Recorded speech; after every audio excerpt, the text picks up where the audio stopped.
You know that emasculation in wheat and other crops is very difficult, but in because you have to take only anthers out of each and every floret in case of wheat, because that are hermaphrodite flowers, and in the same floret there are female part and there is male part, and you have to remove male part. But in case of maize, male part is at different place, that is on the top of plant called tassel, and female part is the cob, which is at the middle of shoot, as you can see over here. This is female part, this is male part, so both are different places. But for emasculation we select such a tassel that is just coming out of flag leaf. You can see this is the flag leaf. This is not fully came out of the flag leaf, and there is no pollen shedding at all. Just you have to do is to cut this one. So you have removed the tassel, and this plant will be called emasculated.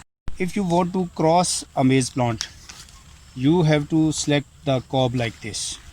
You can see that no silk is coming out, so it is the ideal plant for the for crossing purpose. So today we will cover it with a bag.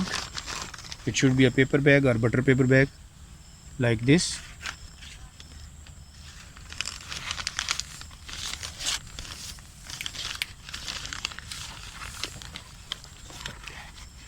We put a paper clip over here, and no pollen can enter this cob. When the silk will come out, the silk will be very much receptive for the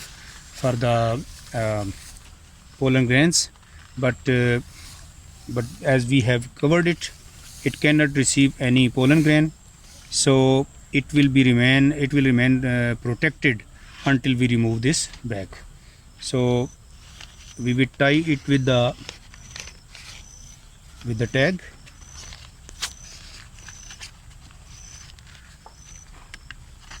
and we will write its name over the tag. So we want to select this plant as the male plant or the pollen donor plant. One day earlier we will cover it. We remove its flaggy leaf and the other leaf which are making any problem.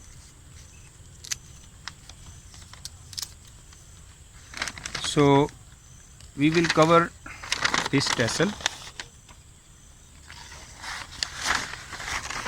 like this one.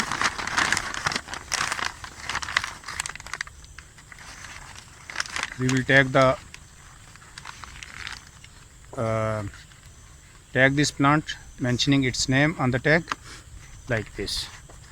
On the next morning, early in the morning, this plant is shedding the pollen. We do like this.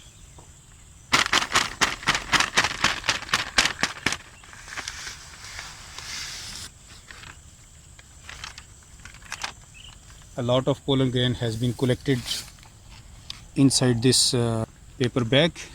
Now we will take this bag to the female plant, which we have covered last day.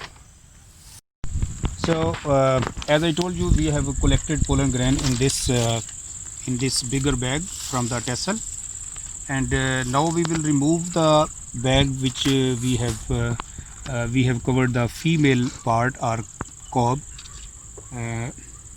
When we covered this cob, there was no silk, and after 2 days when we remove this, it has some silk in this. So immediately we shed all the pollen collected on this,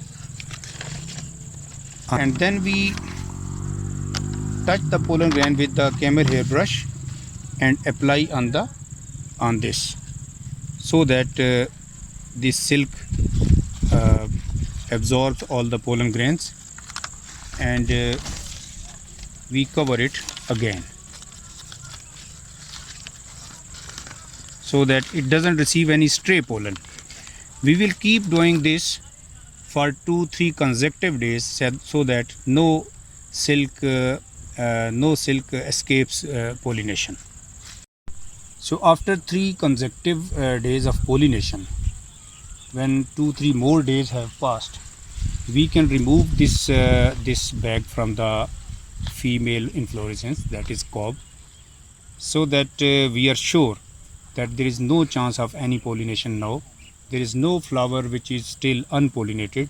We can remove this bag like this, and you can see that what is written on this tag: variety, the female variety was A2, the pollen donor variety was B2. So first of all you have to write the female plant or mother plant, and then you have to write the male donor plant, and you have to do your signature, and you have to write the date of cross on this. And now the seeds obtained from this plant are the crossed seed, and when you will sow these seeds, those plants will be called F1 plants. For development of inbred lines in hybrid seed production, you know that the first step in the hybrid seed production is the development of inbred lines. Inbred line means the pure line, the homozygous line.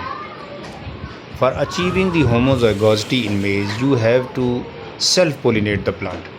And for self-pollination of plant, what you have to do is, it's very simple.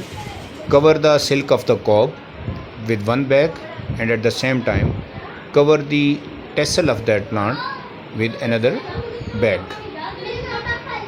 Next day, when you see that when you remove the bag of the cob, you see that silk is emerging, and a lot of pollen has been collected on the bag which was used to cover the tassel.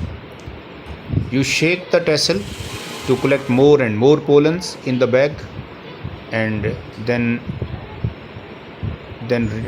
use that pollen to pollinate the silk of the cob of the same plant. And you should use that bag which was previously used to cover the tassel. Now you should cover the silk with the same bag, so that no silk remains unpollinated. So this is very simple method of self-pollination. Sometime there is a problem that as I have already said, that usually the tassel matures earlier. So in that case you can store the pollen. There is a separate and a typical method of storage of the pollen. So you can store the pollen, and when the silk is ready, you can use that stored pollen for the same plant. Another method is that if you have 2, 3 or more plants, but all those plants have same genetic makeup, so transfer of pollen from the tassel of one plant to the silk of another plant with same and similar genetic makeup is also called self-pollination. So you can try also this method. So there are 3 methods by which you can achieve self-pollination. But the third method which I have told, that if there are 2 or 3 or more plants with same genetic makeup, hybrid seed production involves first of all the preparation of the inbred lines, and then you have to cross hundreds of inbred lines with each other to find out that which combination is the best. This is called the determination or finding of the combining ability. So the third step is that to cross the best combining inbred lines to produce hybrid seed at commercial scale. So it involves 3 steps: development of inbred lines, finding out the best combiners by determination of combining abilities, and the third one is the commercial hybrid seed production. So what is involved in commercial seed production? That suppose you have selected 2 lines, one is called A line and second is called B line. So if you want to use A as a female, then you have to plant 4 rows of line A and 1 row of line B. Then 4 lines of A, then 1 line of B, then 4 lines of A, then 4 lines of and so on. I mean 4 lines of A, 1 line of B, 4 lines of A, 1 line of B, and so on. So what you have to do, that as soon as tassel appears in the line A, just remove it. You can hire a labor for it. You don't need any scientific personnel for this, because it is not highly technical job. So the silk of line A definitely will receive pollen from line B, because there is no other option. These fields are planted at isolation.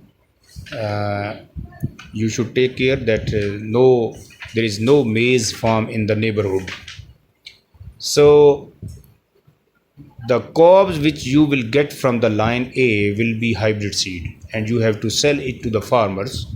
It is hybrid seed and it is very costly. And the seed or the cobs which you will harvest from the B line is actually the seed of pure B line, because they have got pollen from the B line.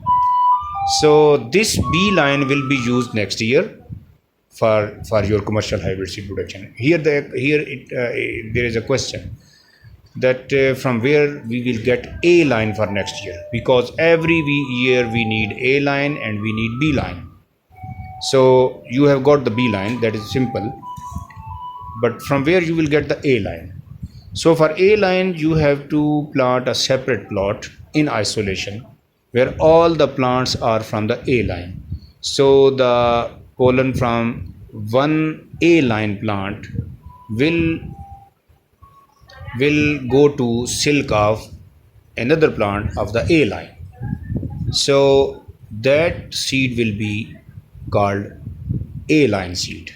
So the purpose has been solved. You have got commercial seed for selling to farmers, you have got A line, you have got B line for next year. If you compare this method with the other crops, like people are producing hybrid rice, can you utilize this method for hybrid rice? No, because in rice on one panicle there are lot of spikelets, lot of florets, and in each and every floret, floret is very minute structure. In each and every floret you have 3 anthers and 1 ovary. So if you want to emasculate it, if you want to make this line a female line, you have to remove 3 anthers from each and every floret of one panicle, and there will be hundreds of florets on one panicle. How can you do this? It needs a very skillful person, and it needs hours just to emasculate